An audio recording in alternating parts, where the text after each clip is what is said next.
माझी लाडकी बहीण योजनेसाठी खूप महत्त्वाची बातमी आलेली आहे. राज्य सरकारकडून एक आदेश जारी केला गेला आहे की तुम्ही ई-के-वाय-सी करण्यासाठी जे मुख्यमंत्री माझी लाडकी बहीण योजनेच्या ज्या पात्र लाभार्थी महिला आहेत त्यांची पडताळणी करण्यासाठी राज्य सरकारकडून ई-के-वाय-सीच्या माध्यमाने आधार ऑथेंटिकेशन करण्याची जी सरकारची मान्यता आहे ती दिली गेलेली आहे. तर ई-के-वाय-सी कशी करायची त्याची स्टेप बाय स्टेप माहिती मी या व्हिडिओमध्ये तुम्हाला देणार आहे आणि याचा आदेश जो आहे राज्य सरकारकडून जी-आर पण आलेला आहे. तो जी-आर काय म्हणतो चला आपण पाहूया. महाराष्ट्र शासनाकडून जो जी-आर आलेला आहे मुख्यमंत्री माझी लाडकी बहीण योजनेसाठी जो ई-के-वाय-सी करण्यासाठी जो आदेश दिले गेलेला आहे, जो महिला व बालविकास मंत्रालयाकडून जो PDF आलेली जी-आर आलेला आहे, तो जी-आर तुमच्यासमोर आहे. दिनांक 18 सप्टेंबर 2025 रोजीचा हा जी-आर आहे. तर याच्यामध्ये काय लिहिलं आहे मी तुम्हाला वाचून दाखवतो. तर राज्यातील महिलांना आर्थिक आणि स्वातंत्र्य त्यांच्या आरोग्य आणि उपोषणात सुधार करण्यासाठी आणि कुटुंबातील त्यांच्या निर्णायक भूमिका मजबूत करण्यासाठी महाराष्ट्र राज्यात मुख्यमंत्री माझी लाडकी बहीण योजनेचे प्रभावी अंमलबजावणी करण्यात येत आहे. सदर योजनेअंतर्गत पात्र लाभार्थी महिलांना थेट लाभ हस्तांतरणाद्वारे डायरेक्ट बेनिफिट ट्रान्सफर DBTच्या माध्यमाने लाभार्थ्यांच्या रक्कम जमा करण्यात येत आहे. तर मुख्यमंत्री माझी लाडकी बहीण योजनेसाठी जी पात्र महिलांसाठी 1500 रुपयाचे हप्ते जमा केले जात आहे ते DBTच्या माध्यमाने केले जाते. मुख्यमंत्री माझी लाडकी बहीण या योजनेअंतर्गत आधार आणि आर्थिक इतर अनुदाने, लाभ आणि सेवांचे लक्षित वितरण अधिनियम 2016च्या कलम 7 मधील तरतुदीच्या अनुषंगाने 1/8/2024च्या अन्वये शासन अधिसूचना सूचित केलेली आहे. सदर सूचनेनुसार मुख्यमंत्री माझी लाडकी बहीण योजनेअंतर्गत लाभ घेणाऱ्या असलेल्या व्यक्ती आधार क्रमांक बाळगत असल्याचा पुरावा सादर करेल किंवा आधार अधिप्रमाणित करेल असे नमूद केलेले आहे. मान्यवर मंत्रिमंडळाने घेतलेल्या निर्णयानुसार दरवर्षी जून महिन्याच्या या योजनेतील लाभार्थ्यांचे ई-के-वाय-सी करायचे आहे.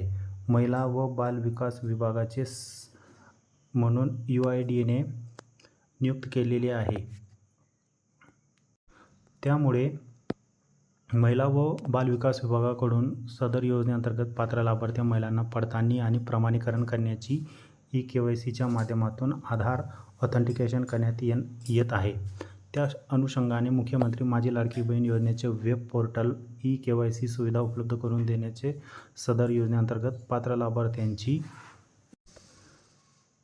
आणि प्रमाणीकरण करण्याची ई-के-वाय-सीच्या माध्यमाने आधार ऑथेंटिकेशन करण्याबाबत शासन विचाराधीन होते. तर ई-के-वाय-सी करण्यासाठी जे आदेश आहे ते सरकारकडून दिले गेलेले आहे त्याचे परिपत्रक आलेले आहे आणि पॅराग्राफ 2मध्ये तुम्ही पाहू शकता. मुख्यमंत्री माझी लाडकी बहीण योजनेच्यासाठी जी अधिकारिक वेबसाईट आहे ladkibahin.maharashtra.gov.in या वेब पोर्टलवर ई-के-वाय-सीची सुविधा हे लवकरच उपलब्ध करून देणार आहे.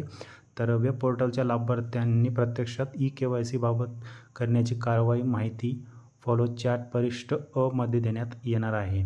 तर 2 महिन्यात आत पूर्ण करणे बंधनकारक आहे. तर 2 महिन्याच्या आत तुम्हाला ई-के-वाय-सी करण्याची जी प्रक्रिया आहे ती सुरू होणार आहे. तर यांनी सर्वांनी नोंद घ्यावी.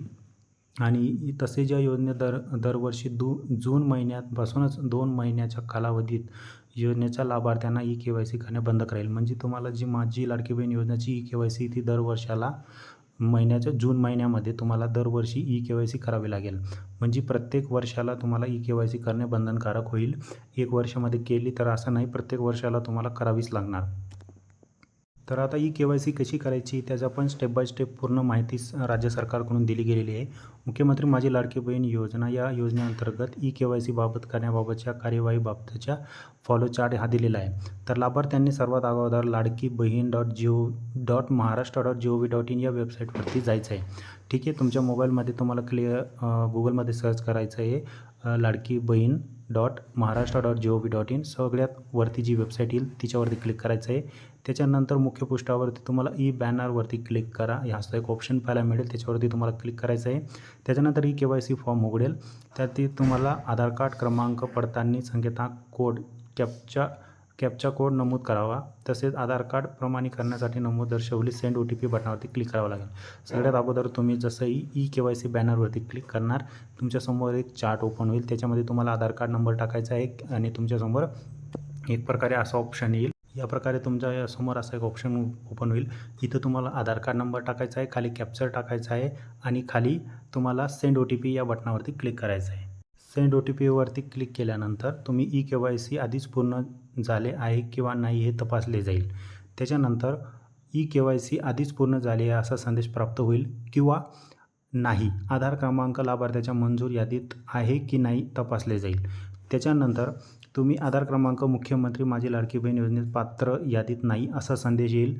त्याच्यानंतर तुम्ही लाभार्थ आधार लिंकिंग मोबाईलवर प्राप्त झालेली OTP स्क्रीनमध्ये टाकून सबमिट बटनावरती क्लिक करणार. जर तुमचे सगळे डॉक्युमेंट क्लिअर राहील तर. त्याच्यानंतर जसं तुम्ही सबमिट बटनवर क्लिक केल्यानंतर eKYC पृष्ठावर पती वडील यांचा आधार क्रमांक नमूद करून पडताळणी संकेतांक कोड कॅप्चर नमूद करावा. तसेच आधार क्रमांक करण्यासाठी नमूद दर्शवून सेंड OTP बटनावरती क्लिक करावं लागेल. तर जसं तुमचं आधार व्हेरिफिकेशन झाल्यानंतर जसं तुम्ही सबमिट बटनवर क्लिक करणार त्याच्यानंतर तुम्हाला पुन्हा तुमचे वडील किंवा तुमचे हजबंडचा आधार कार्ड नंबर टाकून कॅप्चर टाकून परत तुम्हाला सेंड OTP बटनावरती क्लिक करावं लागेल. त्याच्यानंतर तुम्ही वडील किंवा पती यांच्या आधार लिंक मोबाईल नंबरवर प्राप्त झालेल्या OTP येईल. म्हणजे तुमच्या जे हजबंड आहे किंवा तुमचे वडील आहे त्यांच्या आधार कार्डशी जो मोबाईल नंबर लिंक आहे त्याच्यावर OTP येईल. त्या OTP टाकायचा आहे आणि सबमिट बटनावरती क्लिक करायचं आहे. याद्वारे तुमचं त्यानंतर लाभार्थ्याने जात प्रवर्ग निवडायचा आहे. म्हणजे तुम्ही कुठल्या कॅटेगरीचे आहात, SC ST OBC वगैरे, EWS वगैरे, SBC किंवा NT वगैरे, तर ते तुम्हाला निवडायचं आहे. आणि खालील बाबीप्रमाणे डिक्लेरेशन करण्यात यावे की माझ्या कुटुंबाच्या सदस्यात नियमित कायम कर्मचारी म्हणून सरकारी विभाग, उपक्रम, मंडळ, भारत सरकार किंवा राज्य सरकारच्या स्थानिक संस्थेत कार्यरत नाही. म्हणजे तुम्हाला असं डिक्लेरेशन द्यायचं आहे की माझ्या कुटुंबातील कुठलाही सदस्य किंवा माझे वडील, माझे हजबंड सरकारी नोकरीमध्ये नाही किंवा केंद्र सरकार किंवा राज्य सरकारच्या कुठल्याही सेवानिवृत्त म्हणजे जे एक्स सर्व्हिसमॅन असतात सेवानिवृत्त नाही किंवा ते पेन्शन घेत नाही किंवा ते सरकारी नोकरीमध्ये नाही. तुम्हाला असं होय किंवा नाही निवडायचं आहे. तर असतील तर होय, नसतील तर नाही. माझ्या कुटुंबातील केवळ एक विवाहित आणि एक अविवाहित महिला लाभ घेत आहे. तर तुमच्या परिवारामध्ये जर तुम्ही लाभ घेत असाल, घरातल्या महिला आहात आणि तुमची मुलगी पण घेत आहात तर चालेल. परंतु जर तुमच्या घरात 2 मुली आहे आणि तुम्ही स्वतः असे 3 जण लाभ नाही घेऊ शकत, घरातली एक विवाहित आणि एक अविवाहित महिलाही ही लाभ घेऊ शकते. तर तुम्हाला तिथं होय किंवा नाही सांगायचं आहे. त्याच्यानंतर चेकबॉक्सवरती क्लिक करून सबमिट बटनावरती क्लिक करण्यात यावे.